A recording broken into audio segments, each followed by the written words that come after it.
Bienvenidas al podcast Ninfas de las Márgenes, un espacio dedicado a la literatura de mujeres y disidencias. Con ustedes, Laura Jaramillo Duque, artista, escritora y gestora cultural colombiana, y Vanessa Rojas, creadora del blog La Litera Amarante en Instagram, fotógrafa e historiadora del arte. Hoy nos acompaña mi querido Federico Ivanco, a quien tenemos hoy el honor de poder entrevistar para poder hablar sobre letras africanas y sobre sus trabajos en esta temática. Federico es filólogo inglés, intérprete, traductor y artista plástico. Sus estudios universitarios fueron realizados en Argentina como en Estados Unidos, lugar en que tengo entendido que resiste por varios tiempos. Actualmente está en España, en donde si no me falla, estás haciendo el doctorado. Trabajas también como profesor, si no estoy mal, específicamente en ejes de literatura de género, literatura postcolonial y siempre haciendo hincapié en la literatura africana de expresión inglesa. Así es, efectivamente. Y hoy nos convoca un libro maravilloso que tengo la oportunidad de leer con Laura. Es un libro que se llama Ellas también cuentan, que reúne diferentes escritoras africanas de expresión inglesa y que pues recomiendo 100%. Y este libro es escrito por mujeres africanas que siempre han estado presentes, pero desde hace un par de décadas sus voces históricamente han estado ausentes de la literatura universal. Está tomando fuerza para narrar de su propia voz África, y cuyas creaciones contraponen al canon dominante de la literatura universal, dentro del cual han ido ganando cada vez más terreno, logrando estar en el panorama literario internacional, puesto que la riqueza heterogénea de sus escritos, la diversidad de sus representaciones, tanto locales como diaspóricas, diferentes estilos, formatos y miradas interseccionales, nos exponen no solamente nuevas representaciones africanas, sino una recomprensión y una reescritura de sus corporalidades, emociones, cargas históricas, y entre otros elementos que configuran un nuevo periodo de la literatura escrita por las mujeres negras africanas. Y es justamente lo que encontramos en esta antología de narrativa breve, poesía y ensayo. Ellas también cuentan, un libro que reúne a 23 escritoras africanas de expresión inglesa, que provienen de diferentes territorios y culturas del continente madre, quienes mediante sus narrativas nos acerca a esas diversas intersecciones que atraviesan a las corporalidades negras, una compilación dialógica que nos da a conocer una comunidad de voces que resuena en cada construcción creativa de la escritura de estas mujeres. Ellas también cuentan, es sin duda un caleidoscopio necesario, imprescindible, que le permita a los escritores un acercamiento a la literatura escrita por las mujeres africanas, que nos cuentan sobre sus ausencias, exilios externos e internos, vínculos familiares, maternidad, traiciones, identidad, conflicto, memoria histórica y entre otros factores, que nos brinda un amplio abanico de la vivencia personal, colectiva y reivindicativa de las mujeres negras, quienes comparten una esperanza, una promesa, un nuevo orden mundial que no se base en la coacción o la violencia, sino en la comprensión y en el respeto mutuo, y cuya mejor arma es la literatura. Sí, tú lo has dicho. Muy bien, sí, lo has resumido muy bien. Gracias. Me costó ganas hacer esta reseña, déjame decirte. Mucha información. Mucha información. Sí. Lo que tú decías, está todo tan diverso, tantas temáticas, tantas preocupaciones, tantas escritoras, países, polifonías, preocupaciones que sí que cuesta a veces resumirlo en solo un párrafo o 2 párrafos. En 3.000 caracteres, es lo que facilita Instagram. Claro, imagínate que la gente resume 55 países africanos en un solo continente, que es África, y aún así se sigue teniendo ese concepto como país, ¿no? África. Sí, como África, y meten a todos dentro de una categoría que es pues, más diverso de lo que ustedes están pensando. Total. Exacto. Total.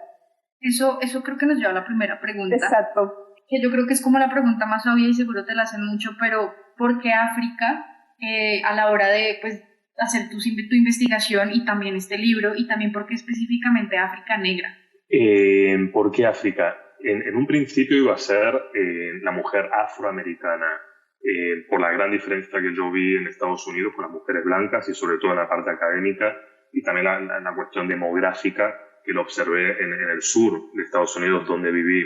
En un principio sí, iba a estar enfocado, ¿no? en afroamericanas, y también en literatura chicana, ¿no? Una literatura escrita por hispanos nacidos en Estados Unidos y no reconocidos ni como hispanos ni como americanos. Pero aquí en España, cuando estaba finalizando la carrera de filología inglesa, de estudios ingleses, estaba trabajando para lo que es la Oficina de Asilados y Refugiados en Madrid. Y ahí como intérprete y como traductor, el 98% de los peticionantes eran africanos y hablaban inglés, y la mayoría lo hablaban de una manera nativa. Entonces fue ahí cuando me di cuenta de que en la universidad nunca se nos había enseñado que en África se hablaba en inglés, de que había muchísimos países angloparlantes. Y lo que me sorprendió fue la destreza oral de esta gente a la hora de entrevistarlos, a la hora de hacer esas peticiones, ¿no?, de asilo o de refugio. Esa destreza oral que me llevó a preguntarme, ¿no?, si había escritores. En esa ignorancia occidental me pregunté si había escritores africanos. Y claro, me encontré con un mundo increíble. Pero ¿qué pasa? Ese mundo estaba en lengua eurófona, estaba en inglés o en francés, pero yo no podía trasladarlo a mi pequeño círculo, ¿no?, de amigos de habla castellana, porque no sabía traducido casi nada. Entonces ahí fue cuando dije, no, a ver, voy a apartar lo que es lo afroamericano y me voy a centrar en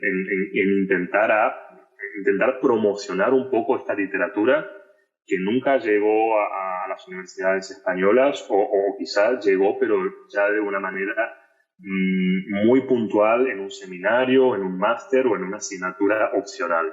Y ahí fue hace ya como, no sé, 10 años o un poquito menos, que me puse a investigar, a leer, y bueno, y esa fue la lección de África. África porque, bueno, tenía, lógicamente, ese parecido, ¿no?, con la mujer afroamericana, y el tema de las minorías, y el tema de las injusticias, y el tema de silenciar a estas mujeres, y también porque eran 55 países y yo estaba anonadado, no daba crédito de haber estudiado una carrera y de no haber leído escritoras y escritores en africanos de habla inglesa. Esa es la razón de por qué África. Y como preguntaba mi amiga Laura, ¿por qué África negra, no? Porque pues también es verdad que África pues también hay blancos, no podemos tampoco negar. Hay árabes. También hay árabes. Sí, me podría haber centrado en la zona, ¿no?, del Magreb, ¿no?, lo que es el África blanca, el África del norte, pero bueno, el tema de mi carrera, que es filología inglesa y lo que es el estudio, ¿no?, de las culturas inglesas y la lengua inglesa, me acercaba en realidad más a lo que era el África subsahariana, porque lo que es el Magreb y lo que es el norte de África es lengua árabe o francés. Entonces, bueno, yo el francés no lo domino, ojalá pudiese dominar el árabe. Entonces, bueno, creo que imperaba una necesidad más cercana a lo que era mi campo, ¿no?, de investigación, que era la lengua inglesa. Aún así te digo, y siempre lo digo, si no hubiese seguido por la literatura negra africana, también me hubiese tirado por la literatura magrebí, pues es una literatura muy, muy, muy interesante. La literatura de Marruecos, de Túnez, de Argelia. Hay también una literatura muy interesante por descubrir, por traducir y por darle voz también. Creo que eso respondiendo a esta pregunta de por qué, obvio, pues digamos, ponerse uno a aprender árabe, eso son muchos años, y dominarlo para poder traducir me parece difícil. Sí. Árabe, que es un mundo aparte. Sí. Que también hace parte de África, obviamente, y que vale también la pena. Lógicamente. Más traducciones, porque como te contaba una vez, Laura, pues en sí África no llega a nada, mucho menos del norte africano, que entre comillas es un poco más accesible, por lo menos a España, por obvias razones geográficas, pero no a este otro lado del continente, al menos que ya sean cánones como Sadawi, que ya pues falleció, Fatuma Mernissi, este es un muchacho que leí, que te comenté, que no Mohamed Shukri. Mohamed Shukri, pero... Y hay otros que por ahí están, pero pues, muy poquito. Exactamente. Entonces nos lleva también pues, a preguntarte, ¿qué implica que un hombre traduzca mujeres? Yo creo que es la necesidad. Creo que hay una necesidad, pero que no puede ser cubierta, lamentablemente, por cuestiones económicas, factores económicos de lo que significa traducir hoy en día un libro, y también por una cuestión de mercado, editorial y de interés de lectores. Es verdad que quizá hay gente que me puede tachar de, a ver, estás traduciendo a mujeres y negras, no eres ni mujer ni eres negro.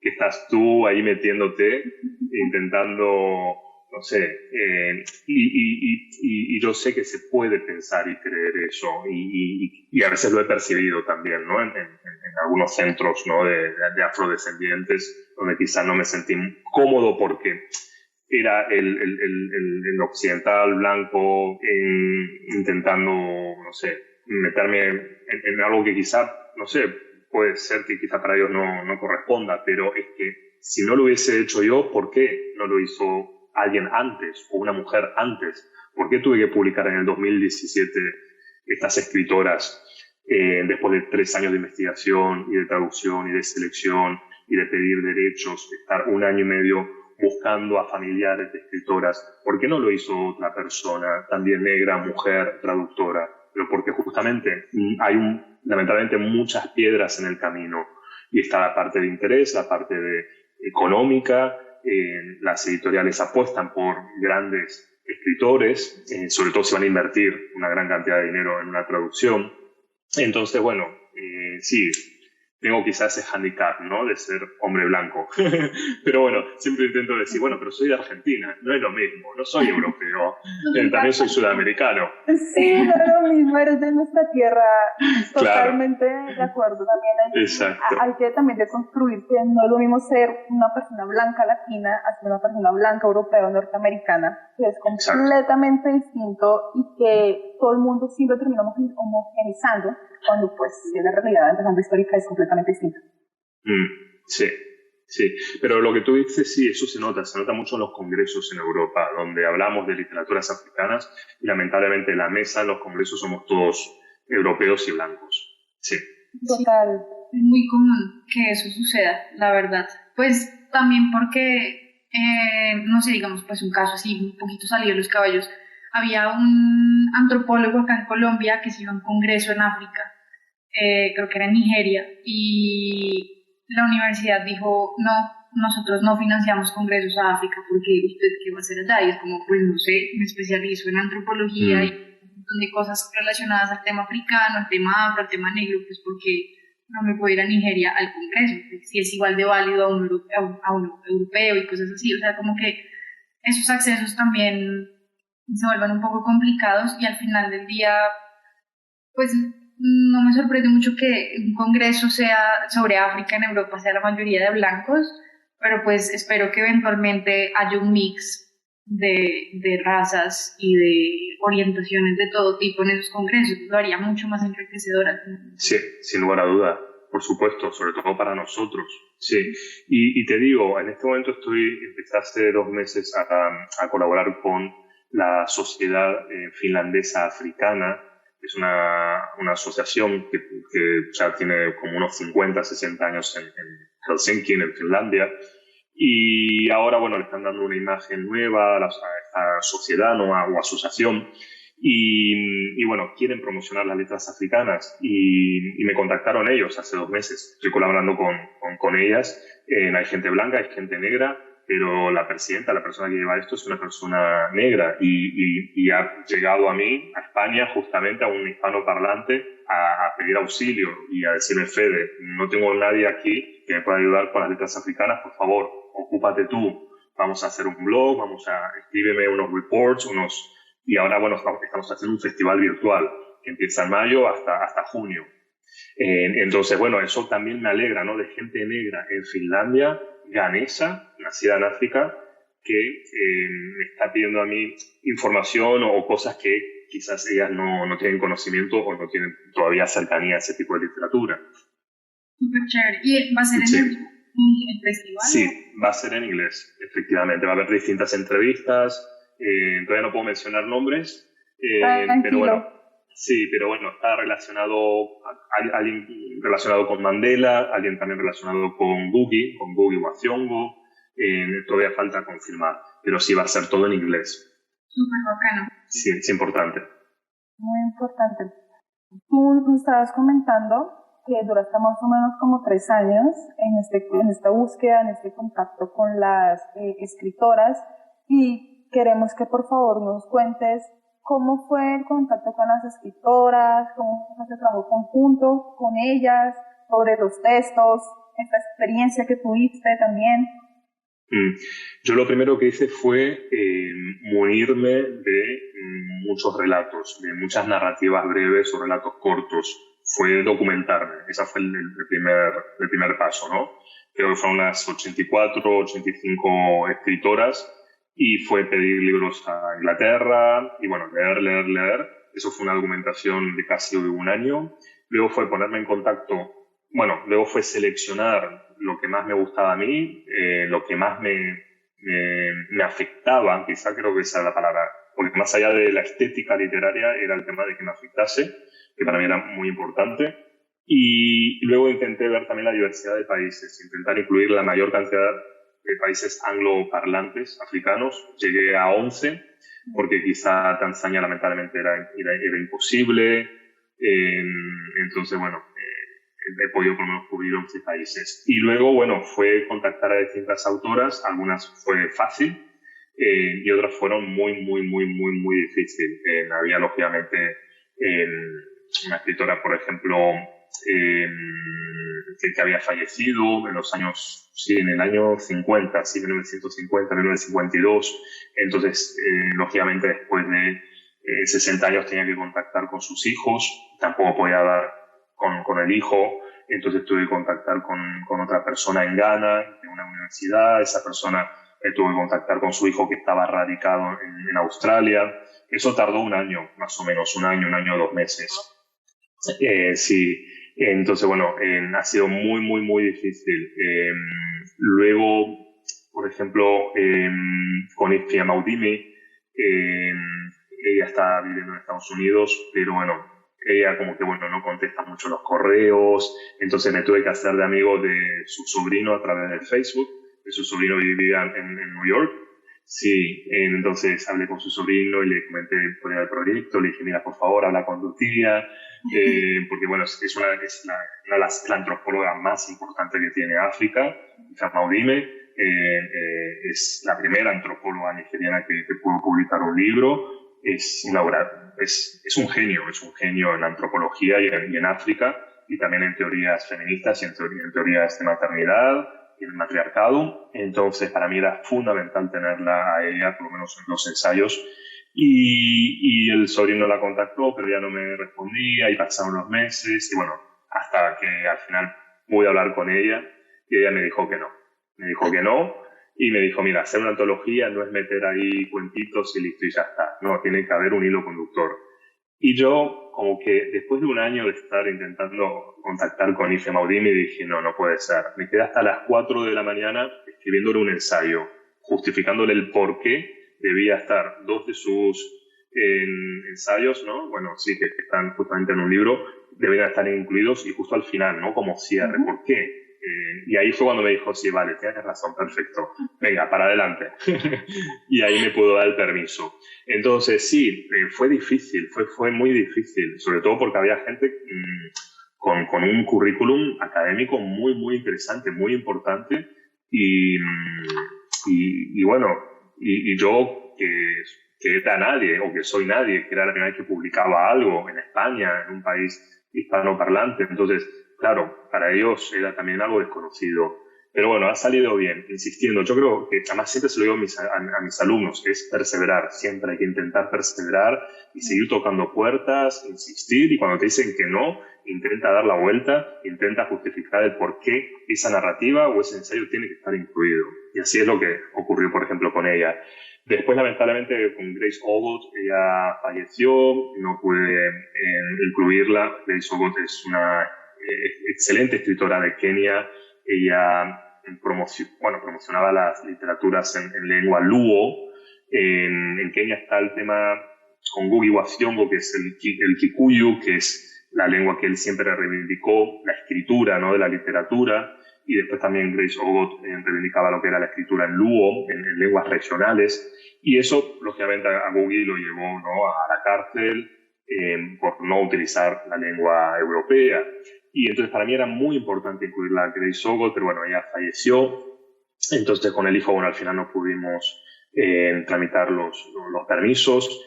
Y luego me pasó también con Miriam Latling, también en Sudáfrica, una de las primeras escritoras inglesas sudafricanas. También estaba muy, muy mal la pobre en el hospital. Yo pude hablar con ella, luego pude hablar con la enfermera, pero bueno, falleció y ya no quise insistir por cuestiones obvias, ¿no? Entonces, lamentablemente hubo sí dos escritoras que eran súper importantes, tanto en Kenia como en Sudáfrica, y que lamentablemente han tenido que ser, ¿no? Descartadas. Entonces, sí, todo ese proceso da muchos dolores de cabeza, da muchas alegrías también, y hay alguna que otra lágrima también ahí en el medio. Y digamos, de las escritoras como que lograste incluir en la antología, no sé, ¿sigues hablando con alguna o no sé, se genera algún tipo de relación o algo por el estilo? Sí, a ver, con algunas escritoras hay una relación cercana, hay mucho cariño porque saben que yo soy un friki y un apasionado de sus narrativas, y lo que ellas publican yo lo leo y lo compro y sueño con traducirlo, aunque a mí no me da el tiempo ya. Entonces, sí, hay con escritoras que se tiene una muy buena relación. Yo creo que tenemos una idea equivocada o errónea, ¿no? Hay una gran distancia entre el lector y el escritor, y yo creo que al menos a mí lo que me han demostrado ellas no es tan así, es súper cercano. Y bueno, por ejemplo, hay otras escritoras que quizá, bueno, son más formales, que no hay tanta relación, que son quizá más frías, más secas. Entonces, bueno, como que yo tampoco insisto, ¿no? Pero, por ejemplo, Wami Molefe es una de las escritoras con la que más tengo relación, y esa relación y esa pasión por su literatura hizo que yo entrase otra vez a traducir justo la segunda colección de relatos que se centran únicamente en esta escritora, ¿no? Me Cuéntaselo al Sol, claro, es justamente Wami Molefe. Y ella participa en Ellas También Cuentan. Y yo con ella siempre he tenido mucho contacto, cada 2 semanas, 3 semanas nos escribíamos, charlábamos. Ella me decía, bueno, ha salido esta escritora que es poeta en Botswana, te mando un vídeo, fíjate. Yo cogí el libro porque, bueno, era sobre spoken word poetry, es la poesía esta que es narrada, ¿no? Y yo me lo llevé justo eso al colegio donde daba clases para los alumnos. Hicimos un proyecto también sobre el spoken word poetry. Entonces, como que esta escritora sí me acerca a la literatura de Botswana. Y cuando leí su colección dije, no, esto se tiene que traducir. Tardé un tiempo en el proyecto, tardé 1 año en traducirlo por cuestiones obvias, ¿no? De que, bueno, el trabajo tampoco me lo permite. Y entonces, claro, lo que hace es eso, que yo selecciono estas escritoras y sigo apostando por ellas. No queda solamente en Ellas También Cuentan, ¿no? Sigo apostando por sus narrativas. Luego también con Ayesha Haruna-Ata. Ayesha Haruna-Ata ya tiene como 4 novelas, ahora sale la 5ª novela. Tiene 2 novelas excelentes, situadas en el siglo XVIII, XIX, en que trata muchísimo el tema del feminismo, trata el tema del lesbianismo en el siglo XIX, sí, muy interesante, algo que se quiso ocultar siempre en la literatura o en África, ¿no? Pues el tema de la homosexualidad. Ella lo que hace es justamente darle una vuelta y decir, no, mira, esto siempre ha existido. Y bueno, y también trata el tema de la esclavitud, pero bueno, la esclavitud la que vemos donde están los africanos involucrados en la esclavitud, en lo que es el comercio propio, ¿no? Por los mismos africanos. Y está reflejado en las 2 novelas. Estas novelas se tradujeron al portugués ahora, salió la semana pasada, de hecho, al portugués brasilero, salió en italiano, se está haciendo en francés. Entonces, bueno, y yo ahora estoy presentando un proyecto para que se pueda traducir al español. Y lo que te comentaba antes, sigo apostando por estas escritoras. Entonces, con Ayesha Haruna-Ata tengo una muy buena relación, hablamos por Instagram. Esta semana le escribí y le dije, voy a insistir otra vez con este organismo para que se traduzca esta novela, porque se tiene que traducir, porque es fundamental, y porque da una vuelta a las literaturas africanas y a muchos estereotipos y a muchas cosas que tienen que salir a la luz. Entonces, bueno, sí, sigo en contacto con algunas y sigo apostando por seguir promocionando sus narrativas. Súper, qué nota. Pues me parece genial porque estás haciendo lo que dices, una labor que hace falta en español al final del día. Conocer un mundo gigante de escritores de un continente del que casi no tenemos conocimiento, más allá de hay un montón de esclavos que llegaron algún día y ya. Y de la Pakistán, es lo más conocido también. Sí. Sí, no, pero sí, de la parte, por ejemplo, Slow Wickham, que vivió el apartheid y bueno, y es fruto, ¿no?, de una relación también mixta, que se tuvo que ir de Sudáfrica. También es una escritora, Slow Wickham, que lamentablemente no es muy conocida o valorada, pero es una gran escritora que ella te cede los derechos. Ella tiene una narrativa y si tú quieres publicarlo y lo quieres traducir al español, ella te dice, vale, no hay ningún problema, tradúcelo. No te pide absolutamente nada, es súper flexible en todo. Entonces sí, lo que te comentaba antes, la relación es muy buena con la mayoría de los escritores, bueno, escritoras en este caso. Genial. Tú estabas mencionando con respecto se me olvidó el nombre, la antropóloga Ife Amaudimi. Ife. Tú estabas mencionando que te tocó escribir un ensayo en el que querías hacer una antología de cuento, poesía y pues los fragmentos de ensayo que incluiste de ella. Nosotras también teníamos Exacto. Porque pues es atípica este tipo de antologías también. Es algo muy novedoso, realmente en lo personal la primera vez, y creo que Laura también la primera vez que leemos un libro donde reúnes 3 géneros literarios completamente distintos. O sea, esto es un plus que pues también atrae muchísimo pues para el lector, lectora, pero que sí nos deja la curiosidad de, bueno, ¿por qué Federico tomó esta decisión de incluir estos géneros tan diversos en la antología? Bueno, sobre todo por el tema de la diversidad que hablamos de África, que África no es solamente literatura oral, que sí, que la literatura oral africana es la base de la literatura luego escrita, ¿no?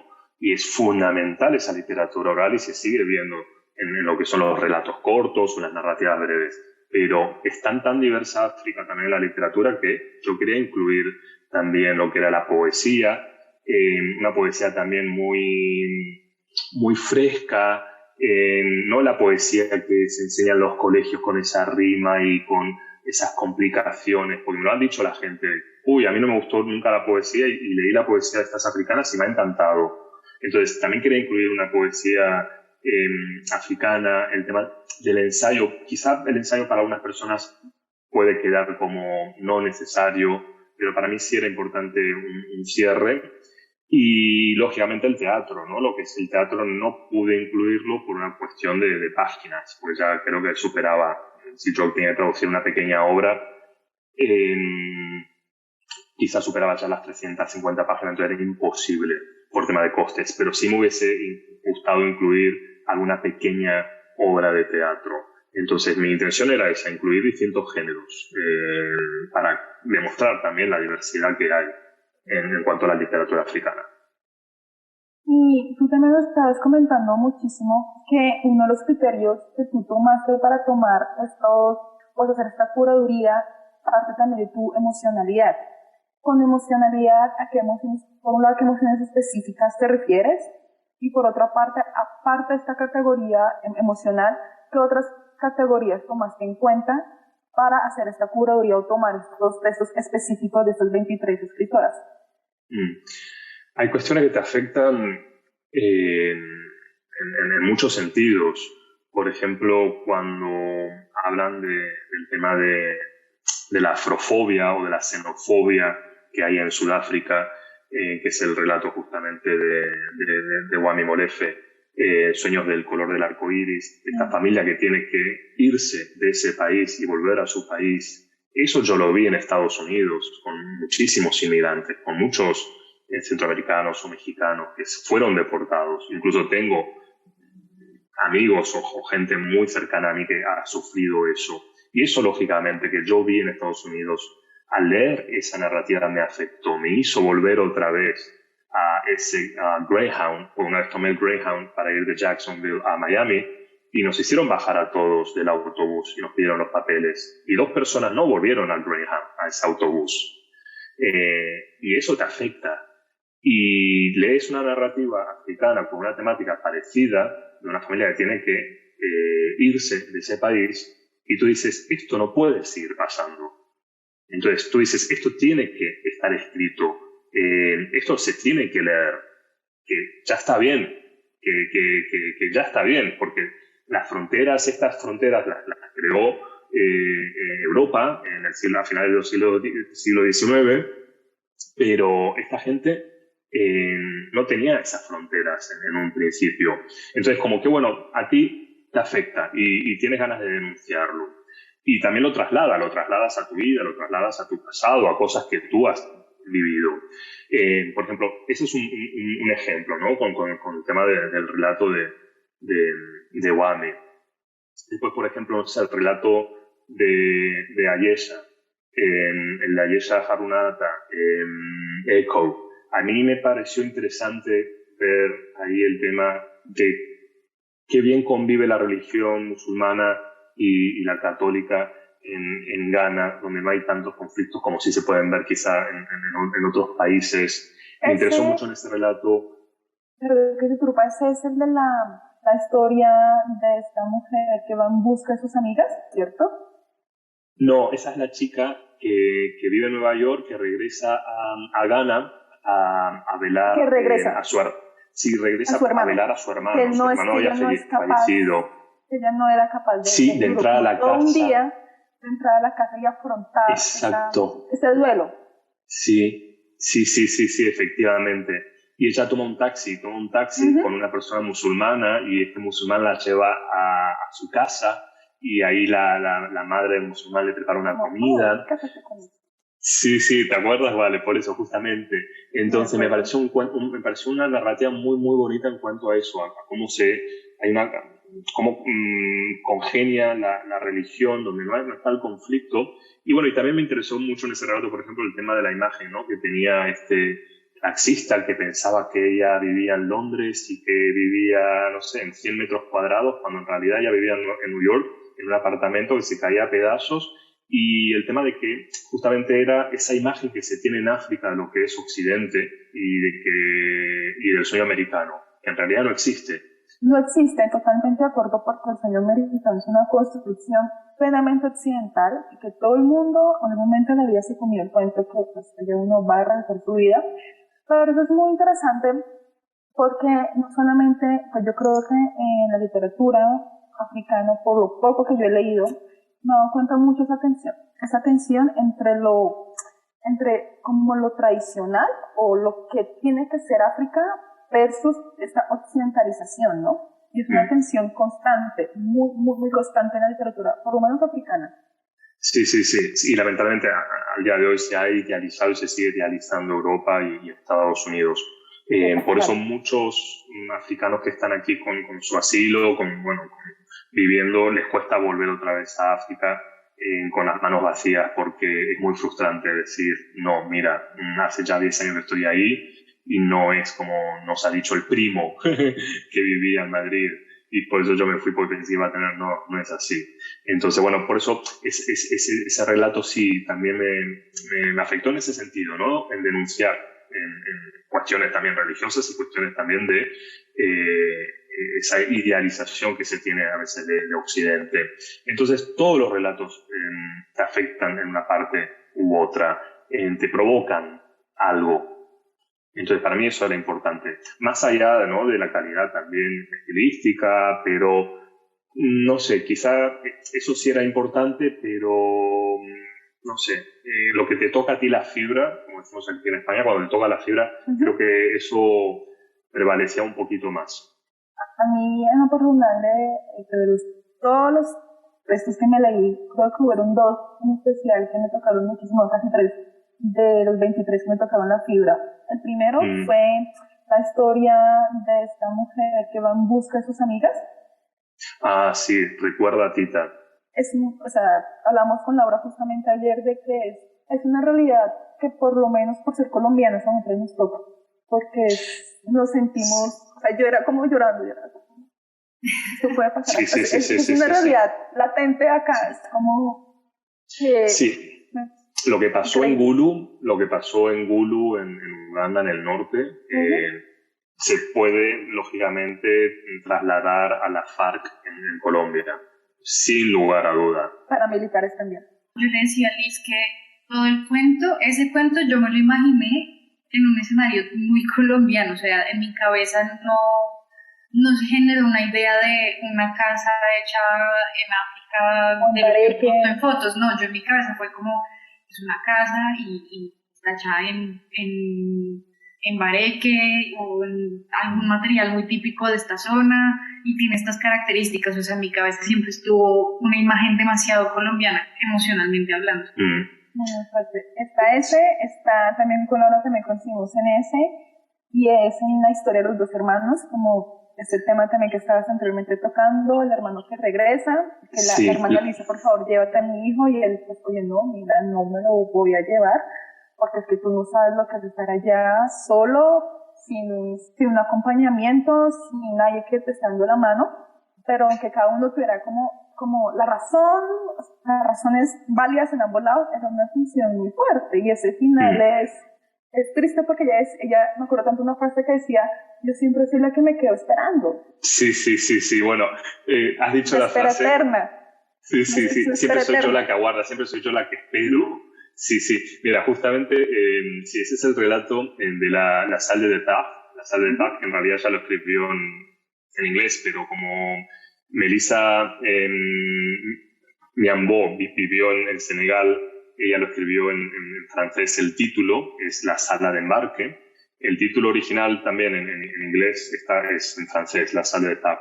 Es un relato, para mí es mi favorito, siempre lo he dicho, porque mezcla el francés, el wolof de Senegal, el inglés, el inglés norteamericano, ¿no? De New York, de este chico que regresa, ¿no? a Senegal y tiene un conflicto de identidad terrible. Y justamente lo que tú comentas, ahí su hermana, creo que era Fátima, que le dice, siempre soy yo la que espero, está en el aeropuerto, ¿no? Siempre los veo a ellos irse y soy yo la que espero. Fue, creo que la parte más emotiva. Yo creo que incluso yo ya había leído ese relato y al traducir esa oración, te voy a ser muy sincero, me puse a llorar. Me puse a llorar porque me acordé de mi hermana. Y me acordé de mi hermana porque... Claro, siempre mi hermana es la que me va a buscar al aeropuerto en Buenos Aires y también es la que, mi madre, ¿no? La que me lleva otra vez al aeropuerto y me voy a España, ¿no? Y esto hace ya 16 años que sigo con esta rutina.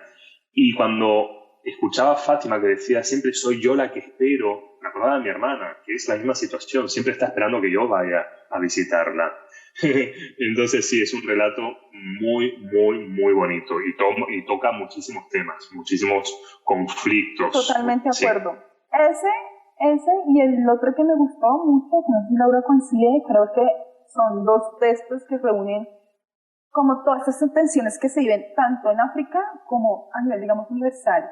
El otro que también me impactó mucho fue el de la mujer embarazada, que la familia, el esposo no la quería porque ella pertenecía a otra tribu o a otra comunidad. Sí. Y creo que es una tensión muy latente en África, donde siento que todavía no hay un proceso de reconciliación de todas estas, de todas esas adversidades, de todos estos, no sé cómo decirlo, como de todos estos odios que quizás viven, y yo creo que esta historia logra reflejar esas tensiones también, que siguen siendo muy vigentes, creo yo. Sí, ese relato se llama En el nombre de la paz, sí, de Noemi Kiala, sí, que ella está embarazada y que, bueno, al final, sí, su suegra, que era una arpía, dice que tenía un cerdo dentro y que se iba a morir, sí, es terrible, y que es verdad, y es así, tú lo lees en muchas novelas africanas y están las típicas suegras malas, arpías, como las típicas novelas, ¿no?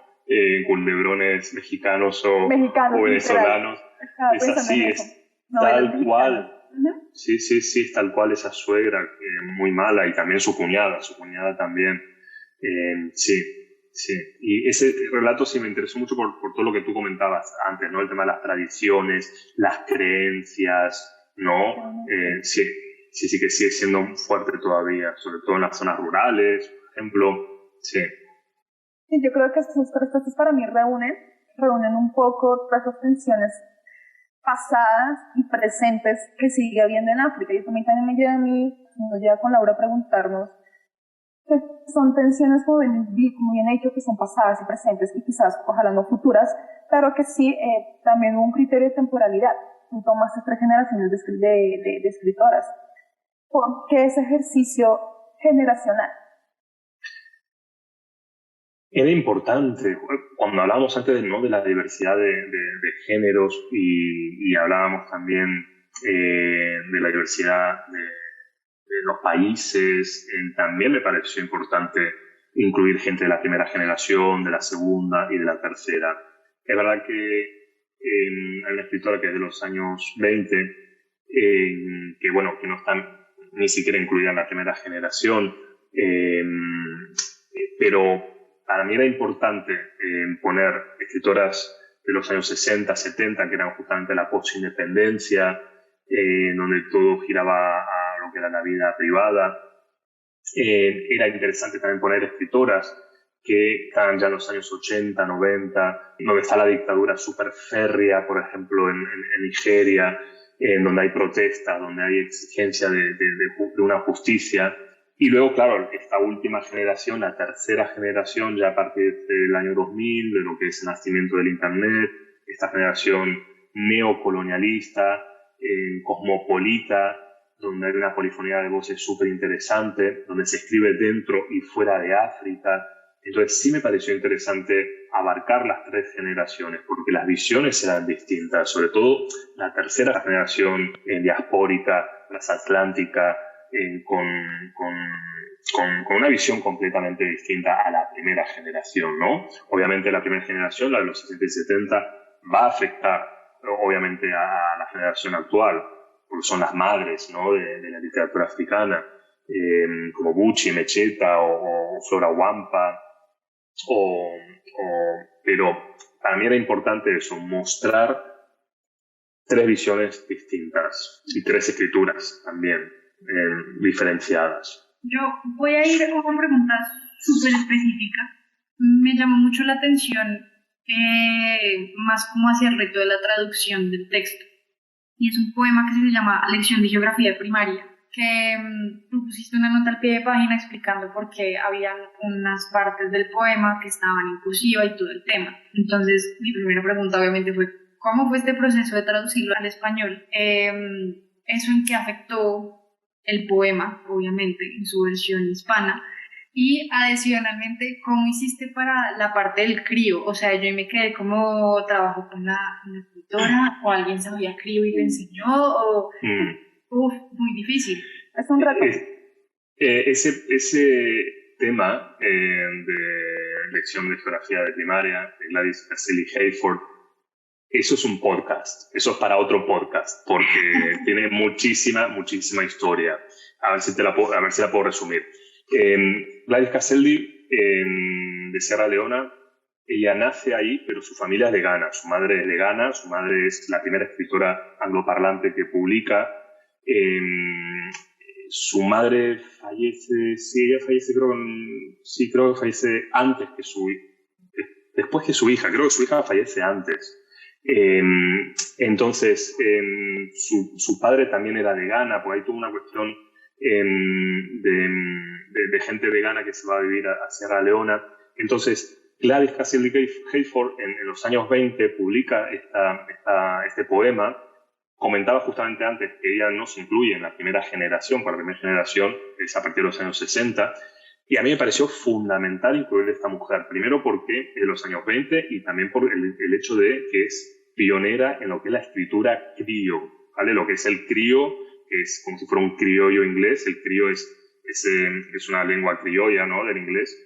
Empezó como un pidgin, como una lengua pidgin, luego se convirtió en un criollo, por eso se llama crío, y es un inglés con contacto con distintas lenguas. Y ella, los pensamientos que ella hacía, cuando estaba dando clases de geografía, sus pensamientos eran en crío, ¿no? La lengua. Pero la manera de dirigirse a sus alumnos era en el inglés, lógicamente la lengua del colonizador, la lengua estándar y la lengua del prestigio. ¿Qué pasa con este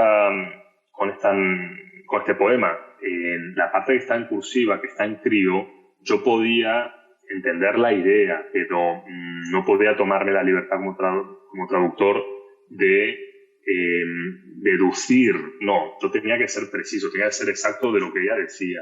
Es verdad que yo había leído un poquito de crío de Ghana, crío de Nigeria y también de Sierra Leona, porque había hecho justo un paper, había hecho un trabajo con las diferencias de los críos, del inglés criollo de esas tres regiones, pero para mí era mucha responsabilidad y tenía miedo de meter la pata. Contacté gente de Sierra Leona y no me pudieron ayudar. Y bueno, fue un poema que yo lo aparté, lo dejé ahí un año, no sabía si se iba a publicar, y a mí me interesaba muchísimo porque era de los años 20, era muy reciente, ¿no? La escritura en esa época, ¿no? Es decir, en cuanto a mujeres, es verdad que se escribía en el siglo XIX, pero se escribía ya con fines antropológicos o de investigación, ¿no? Pero lo que es literatura en los años 20 no era tan común, y para mí era fundamental tener a Gladys Casilda Hayford en antología. Y da la casualidad que en España tenemos a un gran hombre que es Chema Caballero, que vivió creo que 30 años en Sierra Leona, y él habla criollo. Chema Caballero era un misionero que estuvo con los niños soldados intentando, ¿no?, recuperar niños soldados en Sierra Leona. Y claro, yo a él lo seguía por las redes, leía lo que le escribía, pero claro, me da muchísima vergüenza contactarlo y decirle: mira, por favor, tradúceme lo que dice Caselli Hayford en crío, por favor. Era imposible. Y la cosa es que, ya me faltaba una semana como para publicar la antología, y da la casualidad que me lo encuentro a Chema Caballero en el metro. Me lo encuentro a él en el metro de Madrid. Sí. Lo vi y dije, no puede ser. Qué bueno. Eso es una señal del mundo, como háblame. Eso es, que me ayuda. O sea, el universo literalmente dijo como, conspiró a tu favor. Sí, se alinearon los planetas, lo miré y saqué el móvil y digo, espera, voy a buscar una foto de él. Digo, no, es él, es Chema Caballero. Y me acerqué y le dije, perdona, ¿tú eres Chema Caballero? Dice como que se asustó, me dice, sí. Le dije, mira, perdona, le digo, que estoy justo a una semana de mandar esto a la editorial. Le digo, tengo un poema con crío, siempre me ha dado mucha vergüenza en contactarte por privado. Y me dice, no, por favor, no hay ningún problema, te puedo ayudar. Me dio su tarjeta. Bueno, ese día le mandé a la noche en esas líneas, le mandé el poema.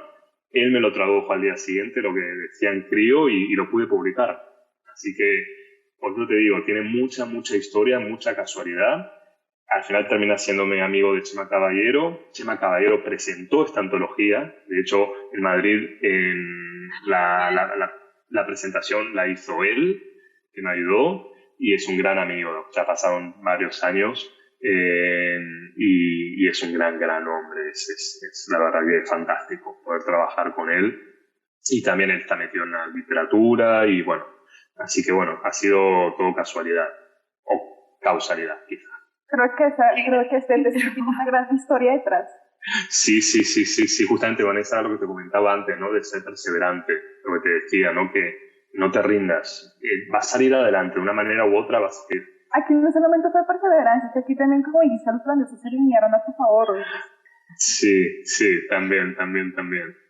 Así que Laura, lo que tú me comentabas, ¿no? Laura, de ese poema tiene mucha historia detrás. Y sobre todo eso, lo que hablaba del pensamiento, este pensamiento en su lengua, ¿no? En la lengua criollo, que es la lengua materna, ¿no? La lengua que ella maneja, pero claro, no es prestigiosa esa lengua en una clase. En esa época, pues una época colonial. Entonces era importante reflejar ahí la lengua estándar, la de prestigio y la de no prestigio, y la diferencia y lo que eso produce, ¿no? en los chavales, en los alumnos. Total.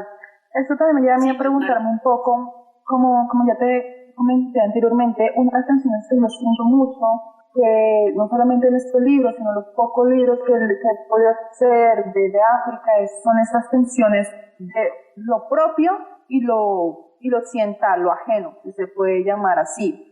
¿Tú cómo crees que se pueda conciliar los mundos del migrante con el del hogar, con el propio, en la literatura? ¿Cómo se puede conciliar el migrante?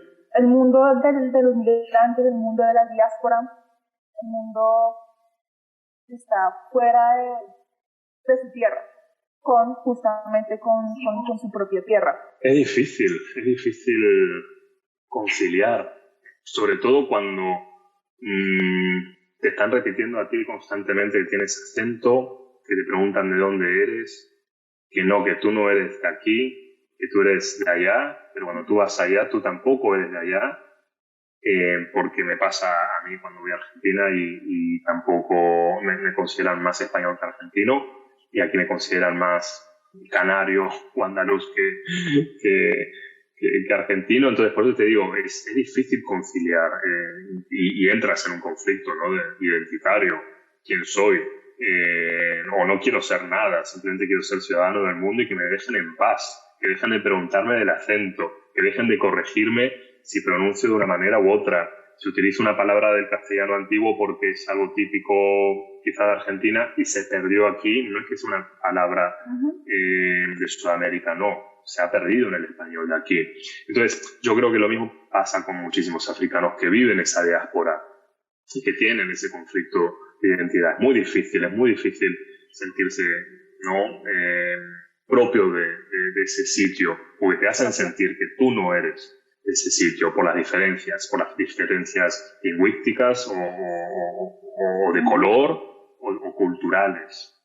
Entonces, yo creo que todavía nos falta mucho trabajo. Primero, aceptarnos como somos, que somos polifacéticos, que tenemos muchas, que somos diversos. Creo que deberíamos aceptarnos primero por ahí y luego reeducar a la sociedad, reeducar desde el colegio al tema de la aceptación, el tema de las diferencias. Entonces yo creo que sí que es difícil, es muy difícil. Tu respuesta un poco como que de contexto me recuerda muchísimo a una reseña que pronto voy a sacar en la litera, que es de Mírame a los ojos, es un libro ensayo de Miriam Hatibi. No sé si sabes quién es ella es española, ella es activista, ella es migrante, musulmana, hija de marroquíes, y sí. Justamente en el texto, que es un ensayo muy pequeño y súper ligero de leer, te recomiendo, puede entender muchísimo más las cuestiones que coloca sobre la mesa. Estas tensiones de no ser de ningún lado, pero a la vez quieres ser de algún lado, pero no puedes porque tu identidad es una identidad que es líquida, es una identidad que no es fija. Es híbrido, es algo así, es híbrido. Yo me cansé en Estados Unidos que me preguntaran de dónde era y que me dijeran, no, pero tú no eres hispano, tú no eres sudamericano porque eres blanco. Y como que, perdona, primero que me cansé de eso y era algo constante por el acento. Y luego también, aquí en Andalucía aquí no me lo preguntan, pero 14 años que viví en Madrid constantemente me preguntaban de dónde era. Y entonces, sí, es eso, es una identidad híbrida que tú vas construyendo. Y después, claro, cuando llego a Argentina me pasa eso, ¿no? Que me voy a tomar el autobús y ya no sé cómo pagar porque ya no se paga con monedas y ahora se paga con pase, que es una tarjeta. Me tengo que bajar el autobús sin una farmacia. ¿Y cómo consigo esa tarjeta? Entonces tú te sientes que no eres de ahí, me pongo nervioso, me estreso y digo, que tampoco soy de aquí, porque ya no comparto ni tomar un autobús, ¿me entiendes? Entonces sí, es esa identidad híbrida en la que tenemos que intentar aceptar, conciliar y tratar de pasarlo. Creo que es así. Y eso me recuerda a una anécdota muy pequeñita que tuve en Argentina cuando estuve en Buenos Aires.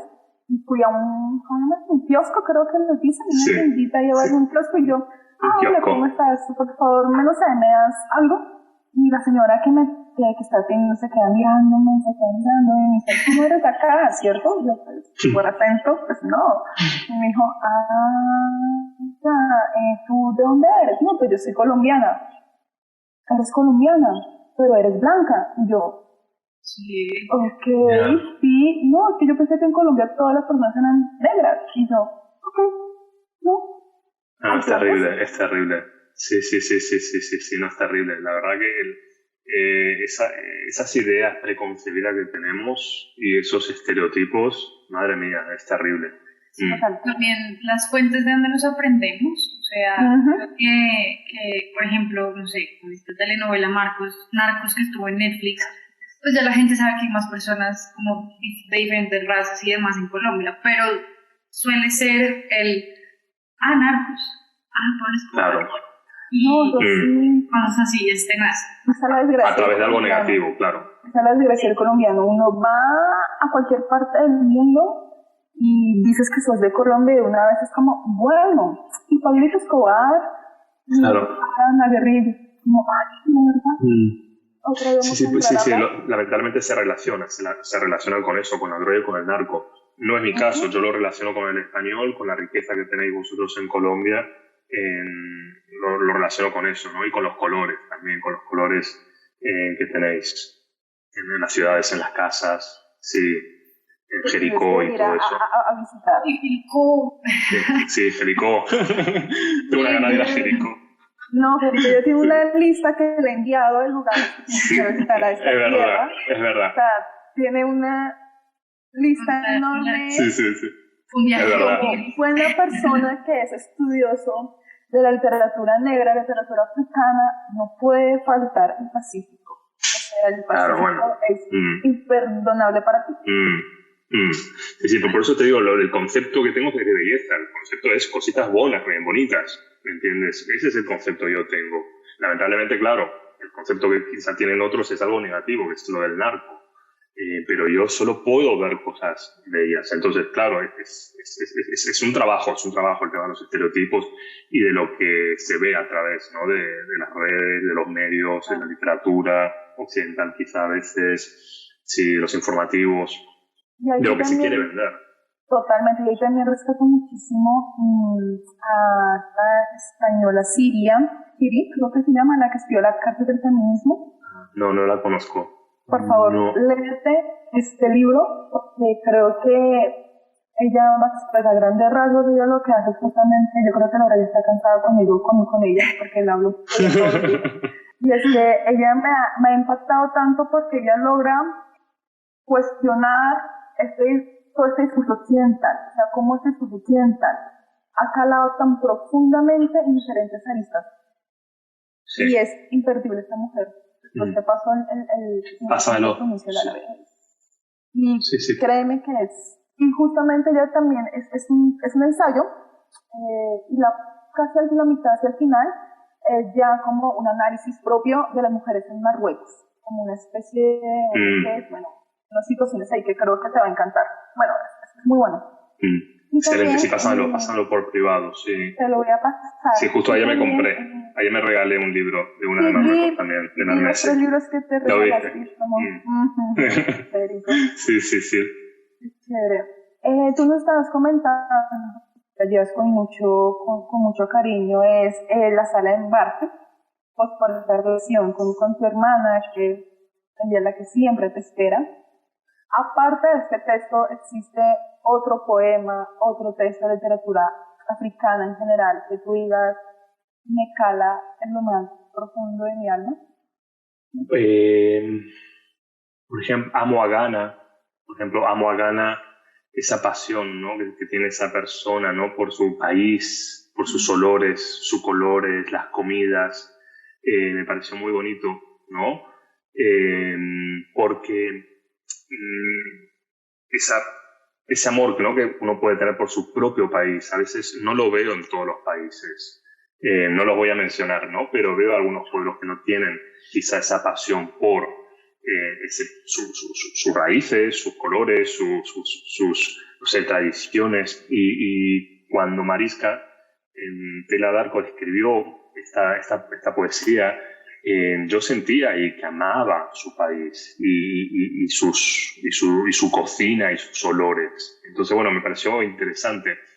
Y después hay otro que está basado en hechos, lamentablemente no verídicos, son hechos verídicos, que es el de Patricia Wesley, Buscando a mi familia. Eso es, bueno, está relacionado con el tema de la guerra civil, y ella, bueno, se tuvo que exiliar, ¿no? Patricia Jasmine Wesley se tuvo que exiliar en Estados Unidos y ella perdió gran parte de su familia.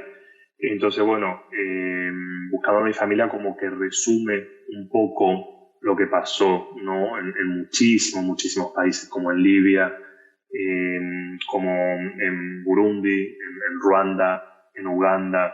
Entonces creo que esa poesía resumía el destrozo, ¿no? que hicieron muchos dictadores y muchas guerrillas, y también muchos intereses, ¿no? por recursos humanos, o muchos intereses por desestabilizar países africanos para extraer de ahí, ¿no? Recursos naturales y enviarlos a Europa. Eso es algo obvio. Entonces yo creo que Buscando a mi familia fue eso, fue resumir lo que estaba sucediendo en muchos países africanos con el tema de las dictaduras y de las matanzas y de lo que había detrás, o de lo que hay detrás, que lamentablemente poco se habla. Entonces, bueno, cada poesía, cada relato tiene una historia detrás. Sí, o el de Misere Mugo, donde están aquellas canciones, que ella es la primera generación de escritoras kenianas, donde están aquellas canciones que reivindican el tema de la tradición, ¿no? De las mujeres cantando, las mujeres que se reúnen para contar los relatos. Misere Mugo también fue una es una gran escritora keniana, que también se tuvo que exiliar, se tuvo que ir a Zimbabue. Ella escribió el currículum escolar de Zimbabue. Sí, vivió en Inglaterra, después en Estados Unidos. Ella compartía despacho con Ngugi wa Thiong'o, que es el padre de la literatura keniana. Entonces Misere Mugo es como la madre de la literatura keniana, junto con Grace Ogot. Y bueno, es una de las personas también más valoradas que tiene Kenia. Entonces, ¿dónde están aquellas canciones? Para mí era reivindicar el tema de las tradiciones y lo importante que son las tradiciones. Por eso te digo, cada historia, cada relato, cada poesía tiene ahí una reivindicación, hay algo detrás que es importante sacar a la luz. Claro, como visibilizar a estas mujeres que fueron igual tan influyentes dentro de sus propios países, contextos, momentos históricos y demás, como que tiene un valor agregado más allá de el cuento que nos ofreces o el poema que nos ofreces, que eso también es muy bacano. Sí, es lo que le digo a mis alumnos siempre, que la literatura no es aquello que está simplemente escrito y lo que es una cuestión de, no sé, de semántica y de sintaxis. No, hay que intentar leer entre líneas lo que subyace el texto, hay que intentar entender el contexto social, histórico, cultural. No es solo lo que está escrito. Eso es lo que yo le digo a mis alumnos, ¿no? Cuando me pongo así un poco pesado con mis pasiones literarias, de lo interesante que es la literatura y lo que nos enseña y lo que hay detrás, que no es solo un texto, que nos dice muchas cosas y hay que aprender a analizarlas. Entonces, eso es lo que me pasaba con estas escritoras, que yo iba por detrás de ese texto y intentaba entender lo que ellas reclamaban, o ellas exigían, o ellas denunciaban. Bacano. Pues creo que tenemos la última pregunta, como para ir cerrando. Esta ya es más como de tus proyectos actuales, traducciones, libros, demás, como para que nos cuentes de autopromociones también, aprovechando el espacio. Bueno, yo acabo de publicar hace nada, 4 semanas, Cuéntaselo al sol. Estoy esperando, por favor. Sí, lo sé. O sea, sí. te tengo en una presión hace como 2 meses, Lo sé, y estoy hablando con un mediador para Colombia y eso, para hacer la distribución, y es difícil, es muy difícil. Pero bueno, yo sí, en este momento estoy en la plena promoción de Ve, Cuéntaselo al Sol, que es esta colección de relatos. Hay 8 relatos que están interconectados, que están interrelacionados, con un personaje principal bueno, que es una alegoría a la mujer botswanesa, y después hay otros 4 relatos distintos, ¿no? Que es el cierre. Y bueno, estoy en este momento promocionando Ve, Cuéntaselo al Sol. Está en la página web también, vecuéntaseloalsol.com. Está tanto en formato papel para España, también se puede conseguir por Amazon, en Amazon, y luego está en el formato ebook. Entonces, el formato ebook sí lo puede conseguir cualquiera, es en Honduras, en El Salvador. Pero bueno, a Vanessa le pasa como a mí, nos encanta el papel y entiendo que muchos estén esperando que llegue el papel. No, ese equipo... O sea, también, Laura. Tú no vieras, o sea, es que de verdad, tú no eres la intensidad que tengo a Federico hace 2 meses, como Federico, esa carita de WhatsApp como triste, no sé, como consentida. Sí, como, sí. Oye, esa soy yo, como... Siempre que las publicaciones soy como, no. Ya. Y yo sé, Vanessa, y tanto Laura, pues sé que Laura ha leído también la antología anterior, sé, Vanessa, que a ti te va a encantar mucho por la mirada femenina, y te va a encantar mucho el tema de las tradiciones, es decir, te va a gustar mucho esa colección. Así que bueno, ahora estoy con México, intentando también la editorial Olin Jolly, que es también la que está promocionando la antología, ¿no? De Ellas también cuentan México. Estoy con ellos ahora a ver si podemos hacer una edición para México. Y nada, y ahora me tengo que centrar en terminar el doctorado, tengo que terminar la tesis. Sí, entonces tengo muchísimos proyectos literarios, tengo muchísimas cosas que quiero traducir, que quiero publicar. También es verdad que hay muchos textos ingleses que no se han traducido, pero que tampoco se consiguen hoy en día ni en África, Europa, ni siquiera. Ni en Europa, ni en África. Hay un texto que yo estoy no me acuerdo que va a pasar el nombre, pero tengo unas ganas, es de la década de los 90, pero no se consigue ya ni siquiera en Europa. Claro, sí, eso está pasando mucho. Muchos escritores y escritoras africanas publicaron en los años 80, en los 90, y ya se dejaron de publicar y han fallecido. Y entonces también hoy estaba justamente investigando sobre eso, sobre una escritora que no puedo conseguir unas obras de teatro que me gustaría leer, y también me gustaría, sí, que quede sobre papel, ya sea en español o en inglés, algunas obras o algunos trabajos de estos escritores. Pero bueno, necesito centrarme en la tesis, así que nada, hasta julio estoy con el tema del seminario con México, estoy con mis clases en la universidad, estudiando clases de análisis de textos, y luego nada, ya me tomaré ahí un tiempín para escribir, que es lo que necesito. Muy bacano. Ojalá estaremos pendientes de todo lo que salga. Sí, ojalá sea pronto. Sí, Solo 2 curiosidades tengo para cerrar. La primera, ¿de qué es tu tesis de doctoral? Sí, mi tesis se centra en escritoras nigerianas, anglo-nigerianas, y se centra sobre todo en los estigmas que hay con relación a las mujeres infértiles o estériles a través de la literatura nigeriana. Sí, el tema de la maternidad es un tema muy interesante, muy importante, pero lamentablemente las mujeres africanas están estigmatizadas si no son madres, sobre todo si hay una infertilidad o una esterilidad, y eso provoca lógicamente un rechazo y bueno, un montón de cuestiones psicológicas terribles. Entonces lo que yo estoy investigando es justamente a través de la literatura anglo-nigeriana en cómo se trabaja el tema de los estigmas, estos estigmas en mujeres estériles. Bueno, cuando tengas tu tesis me encantaría leerla. Te la paso, por favor. La paso, lógico. O sea, aquí ya la más fan. Y mi segunda curiosidad para cerrar es, tú estás promocionando muchísimo en las letras africanas en España, pues específicamente en Europa, y eres argentino. ¿Has pensado en hacer este ejercicio, en volver a Argentina, hacer este ejercicio desde América Latina? Me encantaría, lógicamente, sí, me encantaría. De hecho, ahora, este mes y medio de vacaciones que tengo, me voy a Argentina y voy a trabajar.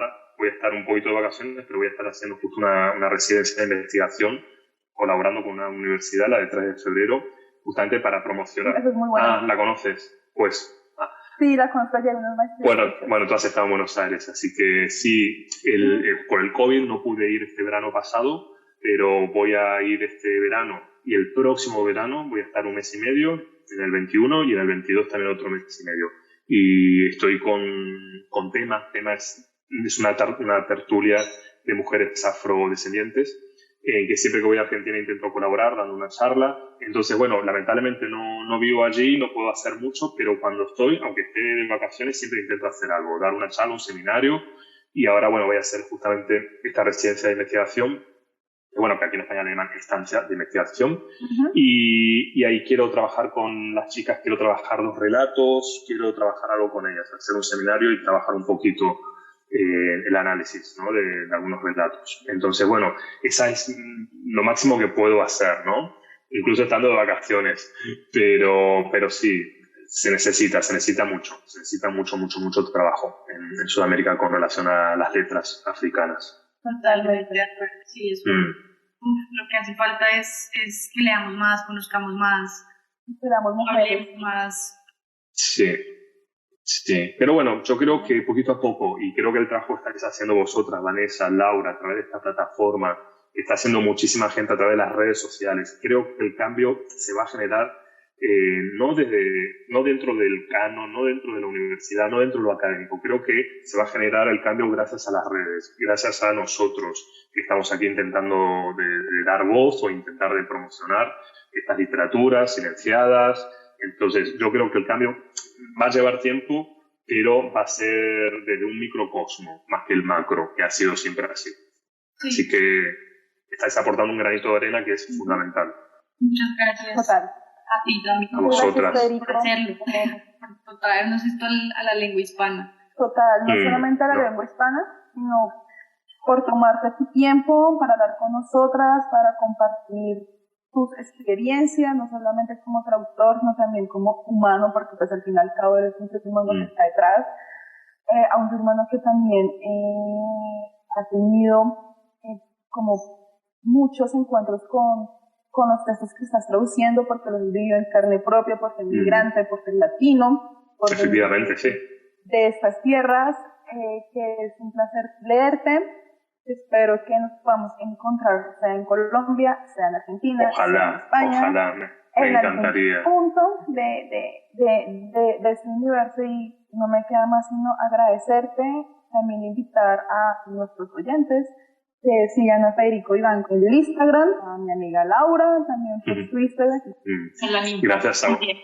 Gracias a vosotras, en serio, ha sido un placer enorme. No, ha sido un placer enorme poder charlar, porque es como un encuentro, ¿no? Con amigos, tomando un café, realmente. Muy cómodo, me he sentido con vosotras. Un mate, efectivamente, sí. Así que nada, muchas gracias porque me estáis ayudando también vosotras a promocionar y a extender estas voces africanas que son tan necesarias. Así que gracias, en serio, gracias a vosotras.